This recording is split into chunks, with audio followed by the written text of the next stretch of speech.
In the NFL, nothing really matters week to week until you get that Friday injury report. And when you do, everything can change.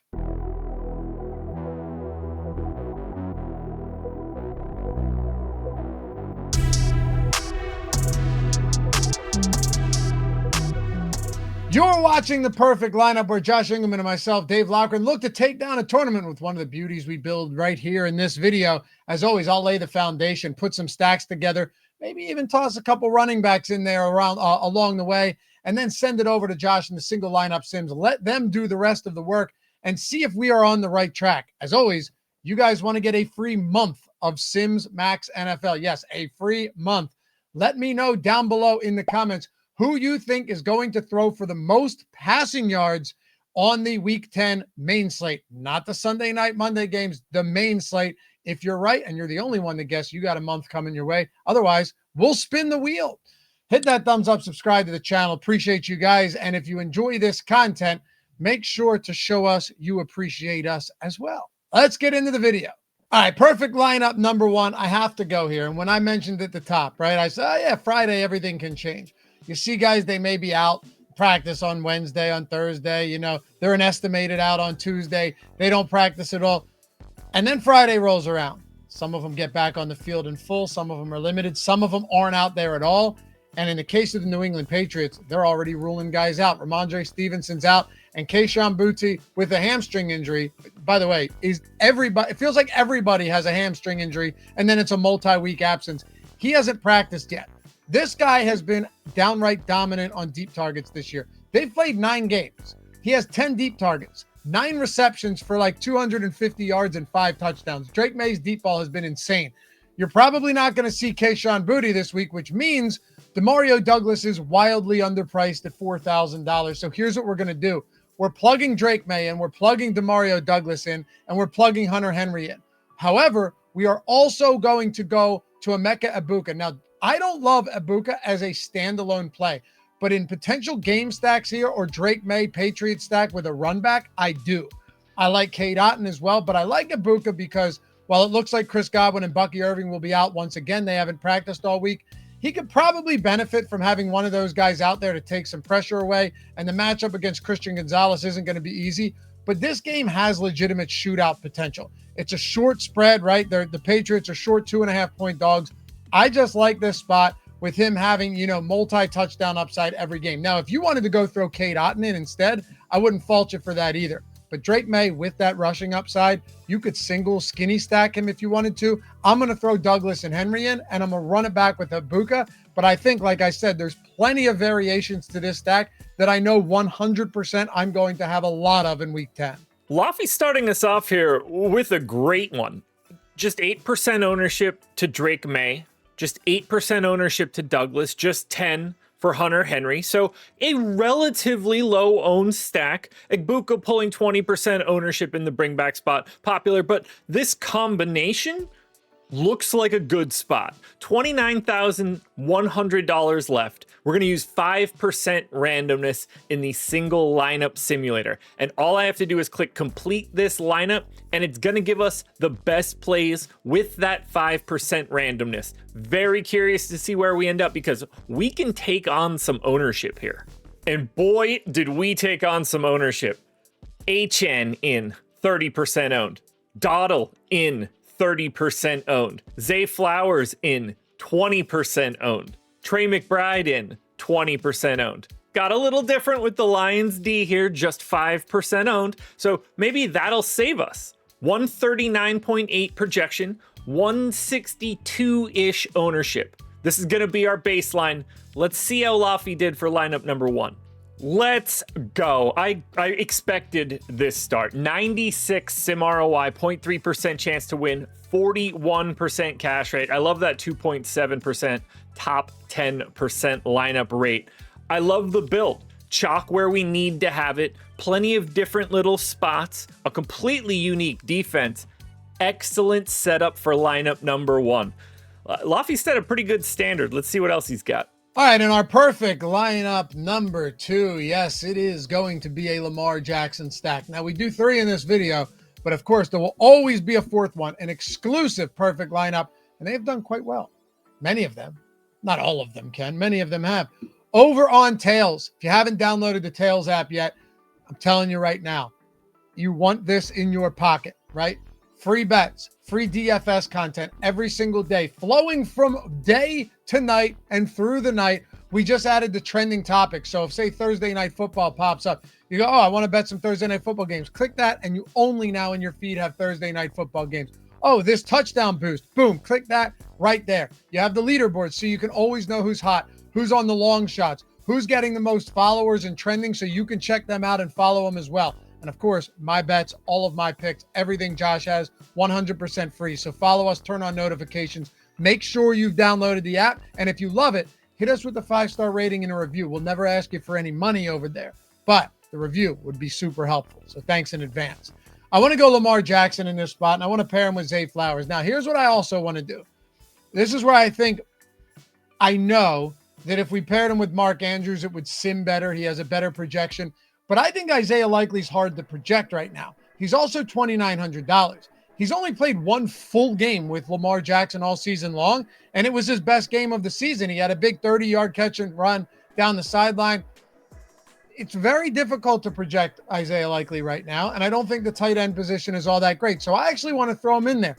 We're not going to run this with any randomness. We don't need to. Isaiah Likely is going to be super low-owned. And, we don't need to get weird here because this is weird enough. I don't need a run back in this spot. I don't love Justin Jefferson because there's so many good wide receivers, and we're going to talk about one in the next video or in the next lineup. But if we go Lamar, Zay, and Isaiah Likely in this spot, could be a high-scoring game. Lamar's another week removed from that hamstring injury. Zay Flowers remains at sub $6,000. And then Likely is kind of that low-owned way to get unique with what will probably be a popular Raven stack, given that Lamar is only 68 and Zay Flowers is 59. 2,900 Likely. Toss him in here, get a little different. I kind of love it. And it looks like our next direction is just simply Baltimore. Lamar Jackson, Zay Flowers, Isaiah Likely. Now, Flowers getting some ownership. Lamar, very manageable, right at 10. Nothing coming in to Likely, and that makes this stack unique. So, zero randomness right now. Whatever the best stuff is, that's what's about to show up here for lineup number 2. Well, the running backs certainly look similar. Rico Dowdle in, HN in. We just did that one, and I'm not surprised. They are some of the clear best plays, if not the 2 clear best plays of the slate. But we also get Khalil Shakir. We get Demario Douglas. We get Christian McCaffrey. We pay all the way up at 9K, 31% owned, but we've got some low-owned options here. We do take on a little bit of ownership with the Jaguars. If this sim ROI isn't awesome, I think flipping out the Jaguars defense is the first step. And really, that's not bad at all. 82% sim ROI, 0.2% chance to win, 44% cash rate. But humor me, guys. What happens if we do this? I had to test it. Saints defense, the next highest projected defense that we have. Much less owned. And not a great relationship with Rico Dowdle. But that doesn't stop the Saints from scoring a touchdown. How does it handle the correlation? Did I improve this lineup? By a little bit? I did. 0.3% chance to win, 43% cash rate. But either way, now I've got 2 slightly different lineups. And if I want to, I've got $200 to play around with. The third and final perfect lineup. This could be the one. This may be the one. I don't know. Let's see what Josh thinks of it. Let's see what the single lineup sims think of it when we run it in just a moment here. I want to go Jackson Dart skinny with Wan'Dale Robinson. There's going to be weather here. It might actually even snow in Chicago. It's going to be close to freezing. There's going to be some winds. But Wan'Dale Robinson's just an extension of the run game anyway, is he not? Legitimate PPR upside. You're not paying a lot for him. I wouldn't be surprised if Demario Douglas pops up in this lineup as well. But Jackson Dart has real rushing upside. Without Cam Scatterby, you got to rely on Tyrone Tracy. That's not going to work well. Certainly didn't work well against the 49ers last week either. But the Bears do not have the best defense. We saw it. Ceded 14 points in Cincinnati, had heroic late game win. But aside from that, they can give up some points for sure. They did against Baltimore as well, even without Lamar Jackson, no less. So I want to go with Jackson Dart and Wandale. The skinny here because Jackson Dart has the rushing upside. Wandale has clear PPR upside. We don't need anything crazy. If anything, it's salary relief. But then we're going to jam some studs. We're going to go Devon Achane, 91% of snaps last game. We'll see if we'll see if what the backup situation looks like. You know, I can't say for sure what it's going to look like there, but at the same time, Ollie Gordon isn't really a threat at all. They can't stand Jalen Wright. So my guess is that you just see another massive workload in what is actually a good matchup for Devon Achane against Buffalo. But even if they fall behind, he's game script proof. He's coming off a 10-target game. What more can you say? $7,400. He's a discount. And we got to go Rico Dowdle here. He's probably going to pop up in the lineup regardless. So I'll do the honors and plug him in before the Sims can do it for me. Can you blame him though? Low 6K price point for a guy that out-touched Chuba Hubbard 27-5 last game and would have out-touched him more had he not gone to the medical tent. I mean, it's really hard to get away from him here as a 5.5-point favorite against the Saints. And then I want to plug in Amon-Ra St. Brown. Now, I can tell you this right now, right? If you're trying to go just like straight optimal and just get the sim number as high as you can, you should go Puka Nacua, you should go Jackson Smith and Jigba. They do project better. They have better props. They will sim out better. But I do love Amon-Ra St. Brown here. I really do. He only has 4 fewer targets than JSN on the season. I know there's all these mouths to feed in Detroit, which, yeah, it's true. But also, if they go in there and just beat the piss out of this Washington team, well, Amon-Ra St. Brown has that 40 DraftKings point upside like we saw earlier in the year. I think it was against the Bears. I like him here quite a bit. I do think he'll be significantly lower owned than Puka Nacua and JSN. We're going to run this one on 10% randomness because we are jamming some studs and see how it plays out. Well, that running back pairing certainly looks familiar. Achane and Dottle in once again. I can't blame Loughy here. They showed up in the Sims naturally because they're fantastic plays, and he's using them here in lineup number 3. We're also throwing a dart. Jackson Dart in 7% owned. Wandale Robinson coming in as well at 12. And then, is it crazy ever to have Amon-Ra St. Brown in a lineup? No, it's not. 18% owned. We've got $16,900 remaining. We've taken on a bit of ownership here.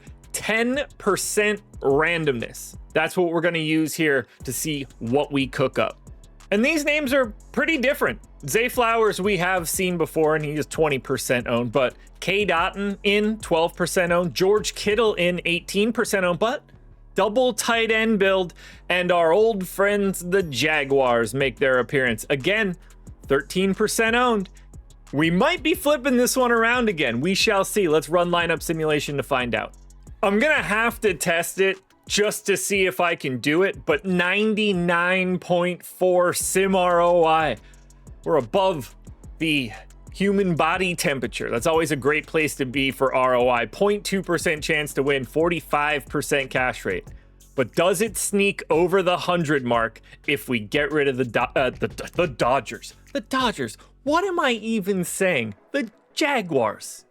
No such luck this time. Saints D goes in, does not improve the lineup. So it worked on one, it didn't work on the other. Either way, plenty of perfect lineups to go around. For reasons unknown to me, Loughy decided to give you guys the highest scorer in the NFC North and make my job hard, but we got it, and you guys got it. Because there were a bunch of you, 5 of you in fact, that were able to guess Caleb Williams, and now the wheel spins. Whoever it lands on, when your name pops up, take a screenshot, email support@stokastic.com, and that person is Jeffrey Miller. If this is you, do what I just told you and claim your free week.